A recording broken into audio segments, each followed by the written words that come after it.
વાત કરીએ સાયલાની તો સાયલા એલસીબી પોલીસે નાસ્તો ફરતો આરોપીને ઝડપી પાડ્યો છે। હાઈબોન્ડ સોલાર પ્લાન્ટમાંથી કોપર વાયરની ચોરીનો આરોપી ઝડપાઈ ચૂક્યો છે। જ્યાં વાયરની ચોરી થયાની તજાળા પોલીસ સ્ટેશનમાં ફરિયાદ નોંધાવી હતી। ત્યારે 90 કિલોગ્રામ કોપર વાયર સહિત 58,800નો મુદ્દામાલ સાથે એક આરોપી ઝડપાઈ ચૂક્યો છે। આરોપી ઉપર અગાઉ અલગ અલગ પોલીસ સ્ટેશનમાં 7 જેટલા ગુનાઓ પણ નોંધાયેલા છે।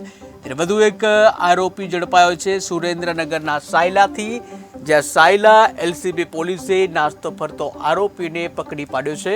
ત્યારે હાઈબોન્ડ સોલાર પ્લાન્ટમાંથી કોપર વાયરની ચોરીનો બનાવ બન્યો હતો અને જે ચોરીના બનાવમાં આરોપી ઝડપાઈ ચૂક્યો છે। ત્યારે વાયરની ચોરી થયાની તજાળા પોલીસ સ્ટેશનમાં ફરિયાદ નોંધાવી હતી, જ્યાં 90 કિલોગ્રામ કોપર વાયર સહિત 58,800નો મુદ્દામાલ જે પકડી પાડવામાં આવ્યો છે। મુદ્દામાલ સાથે આરોપીને ઝડપી પાડવામાં આવ્યો છે। ત્યારે આરોપી ઉપર અગાઉ પણ અલગ અલગ પોલીસ સ્ટેશનમાં 7 જેટલા ગુનાઓ નોંધાયા છે।